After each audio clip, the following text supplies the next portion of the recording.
Kita masih bersama dengan pengamat politik Transpolitika Agung Baskoro. Pak Agung, menarik tadi melihat bagaimana Pramono Anung menyatakan bahwa dirinya sempat menolak begitu, sempat tidak mau, tapi akhirnya kok ada mandat turun dari partai untuk maju di Jakarta. Apa yang bisa dicermati dari ini? Karena kalau kita mengingatkan kemarin juga sempat rame tuh Anies Rano, tapi akhirnya ke Pramono Anung nih dukungannya. Ya, saya kira ini menegaskan, mengafirmasi PDIP sebagai partai kader. Dan ini bagus bagi pembelajaran politik untuk di internal PDIP, bahwa setiap kader harus berproses, bertungkus lumus dengan beragam dinamika di internal partai maupun di eksternal. Supaya apa? Supaya partai bisa memberikan penugasan-penugasan yang strategis, yang optimal untuk memperkuat branding partai yang memang sebagai partai kader. Yang kedua, kepada publik juga ini penting, bahwa ya partai ini bagian dari instrumen memperkuat demokrasi. Nah, siapapun yang ingin berkarir secara politik, ya otomatis harus berpartai. Tidak bisa tidak berpartai. Dari bawah ya Pak, ya, tapi ada sisi minusnya. Karena ini era politik modern di mana pendekatan kepartaian tadi, pendekatan soal akseptabilitas penerimaan di internal maupun di eksternal, kemudian sedikit banyak harus bersanding dengan namanya elektabilitas. Itu penting dalam konteks demokrasi modern. Karena ujungnya di pilkada ini bukan hanya logika partai, tapi ada logika-logika elektoral yang harus dimenangkan, dan itu menjawab ya keresahan dan aspirasi publik juga di saat yang sama. Nah, bagaimana kemudian ke depan PDIP bisa menyeimbangkan pendulum bandul ini antara nalar kepartaian dengan nalar eksternal, yakni publik dan nafas elektoral tadi. Supaya apa? Supaya PDIP semakin kuat, semakin kokoh sebagai partai, maupun kandidat-kandidat yang diusungnya bisa menang. Nah, kita berharap menang gitu, dan kemenangan itu bisa dicapai ketika PDIP bisa membagi energinya nih, karena kan bukan hanya di Jakarta nih, karena serentak seluruh Indonesia. Harapannya ya siapapun nama yang diusung punya kemenangan yang besar ketimbang kekalahannya. Di titik ini untuk Jakarta, Mas Pramono sama Mas Rano saya bilang harus bekerja ekstra. Tidak ada pilihan lain karena waktunya mepet, apalagi keputusannya baru tadi sore. Ada efek kejutnya, wow factornya dapet, cuman di publik ini agak anti klimaks yang saya bilang. Klimaksnya malah di RK Suswono. Nah, ini bahaya. Bagaimana membalik logika publik tadi yang kemudian bisa berharap bahwa Pramono Rano ini memang punya wow factor, elemen of surprise-nya banyak karena orang baru, dan harapannya sedikit banyak lama-lama namanya bisa terbaca di survei, Mas Pram. Gitu, karena ini tugas yang tidak mudah, tapi saya kira dengan posisi ya lawan ada 3 nih. RK Suswono, Pramono Rano, Dharma Kun gitu.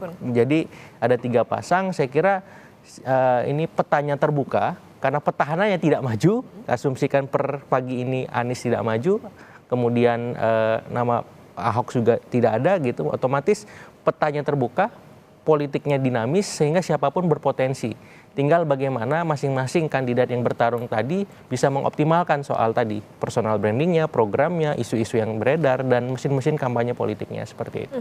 Mengejutkan itu kata kuncinya, karena tiba-tiba kok jadi Pramono Rano. Terus kalau misalnya dilihat Pak Agung, ini kalau bicara soal elektabilitas tadi yang sempat disebut, sebetulnya kalau elektabilitas keduanya di Jakarta seperti apa sih? Atau justru Pak Agung sendiri melihatnya bahwa ini kok kayaknya kebalik, harusnya Rano yang jadi bakal calon gubernurnya, atau seperti apa? Karena memang secara rekam jejak Mas Rano ini punya pengalaman panjang sebagai kepala daerah. Eksperimentasi politiknya sudah panjang. Sementara Mas Pram itu lebih banyak berkiprah di level nasional. Apakah sebagai sekjen partai, apakah sebagai menteri sekretaris kabinet. Dan menurut saya itu butuh waktu. Nah, sementara di pilkada ini waktunya nggak banyak. Nah, kenapa kemudian opsi Rano Pramono itu lebih menarik ketimbang Pramono Rano? Nah, cuman saya nggak tahu pertimbangan internal di PDIP seperti apa ya. Mungkin karena loyalitas Mas Pram lebih lama ketimbang Mas Rano, itu juga jadi bagian penting. Dan soal chemistry juga, karena Mas Pram ini sekjennya Ibu Mega. Tadi kita dengar 27 tahun relasi beliau sama Ibu Mega, itu luar biasa saya kira. Hampir 3 dekade. Nah, sementara mungkin Mas Rano tidak sedekat itu dengan Ibu Mega. Jadi pertimbangannya akhirnya jatuh kepada Mas Pramono, karena beliau membawa wajah partai ya di internal maupun di eksternal, dan sedikit banyak beliau juga bisa menjadi dalam tanda petik ya komunikator yang selama ini menjembatani antara kepentingan PDIP dengan istana, apakah Istana Merdeka ataupun Istana Hambalang. Nah, saya kira di belakang panggung itu ada banyak cerita yang beredar, tapi yang jelas Mas Pram lah yang paling tepat untuk Jakarta sementara ini, seperti itu. Oke, 2 bulan ada masa kampanye, kira-kira kalau dilihat cukup nggak sih ini untuk tadi membangun chemistry, kemudian juga turun ke masyarakat melihat apa sebetulnya problem masyarakat terutama di Jakarta? Ya, untuk konteks Jakarta saya kira masih bisa, masih mungkin ya, karena tadi ya kecepatan informasi, kecepatan timeline itu kan per detik ya Mbak Okta. Jadi saya juga kadang lengonya, wah ini kedipan mata udah berubah lagi nih timelinenya di Twitter, di X sorry ya, di Instagram, di TikTok bahkan. Jadi saya kira itu yang bisa mengeksponensial kecepatan dari kampanyenya Pramono Rano supaya apa? Supaya bisa mengejar RK Suswono ini. Bagaimana kemudian tadi ya memastikan curug-curug pemilih yang selama ini menjadi basis PKS bisa beralih. Jakarta Timur, Jakarta kemudian Selatan, Jakarta Pusat, ya karena PDIP-nya sementara ini unggul di Jakarta Utara dan Jakarta Barat. Nah, jadi bagaimana memperluas ceruk itu supaya apa? Supaya kans menangnya Pramono Rano ini membesar, ya dan RK mendapat lawan yang sepadan bersama tadi ya Kundarma seperti itu, sehingga ini menjadi pertarungan yang menarik dan kompetitif. Dan harapannya ke depan memang saya ingin lebih substantif lagi dalam soal visi misi, gagasan dan seterusnya. Jangan sampai ada hal-hal yang kita hindari, soal-soal politik identitas, soal-soal primordialisme yang kemarin mengemuka di 2017. Jadi Mas Pram, Mas Rano itu bertarung gagasan dengan RK dan Suswono soal Jakarta ke depan, bagaimana dengan Pak Kundarma. Bagaimana mengatasi macet, bagaimana mengatasi banjir, bagaimana polusi bisa ditekan, bagaimana sampah nggak terlalu banyak gitu. Jadi hal-hal yang di depan mata yang selama ini menjadi masalah akut Jakarta sebagai daerah khusus Jakarta seperti itu. Jangan sampai narasinya kemana-mana nggak jelas sehingga publik akhirnya apolitis kan, akhirnya ada males deh gitu. Oke, kalau dilihat Pak Agung dari beberapa yang sudah menjabat sebagai gubernur, kemudian juga tentu pertarungan visi misi ini penting gitu untuk bakal calon gubernur dan juga ke gubernur. Tapi ketokohan seperti apa sih sebetulnya yang dibutuhkan terutama di Jakarta ini? Kalau melihat dari sosok-sosok yang sekarang maju, misalnya Pramono Anung maupun juga Rano Karno ataupun juga Darmakun.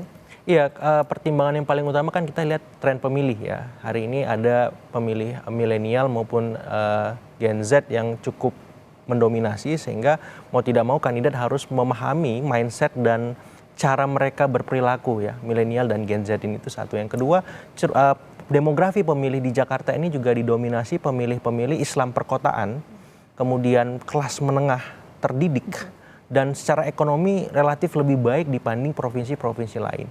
Nah, otomatis problem-problem yang mengemuka ya problem-problem yang dekat dan erat dengan soal-soal yang masyarakat Islam perkotaan ya, soal-soal keagamaan bisa direspon, bagaimana cara berperilaku agamisnya, kemudian soal-soal ekonomi, bagaimana sembako nggak mahal, lapangan kerja terbuka, kemudian soal-soal pendidikan, kesehatan yang bisa terjangkau dan bisa diakses. Nah, saya kira kalau arahannya ke sana, para kandidat ini saya kira punya arahan yang lebih konkret untuk bisa memenangkan pertarungan seperti itu. Baik, tentu kita akan nantikan seperti apa kontestasi di Jakarta maupun juga di wilayah lain dalam Pilkada serentak 2024 yang semakin seru karena ada satu yang mungkin koalisinya makin gendut, ada juga yang satu PDIP, begitu nanti kita akan lihat bagaimana. Terima kasih pengamat politik Trans Politika Pak Agung Baskoro sudah bersama di Breaking News Kompas TV.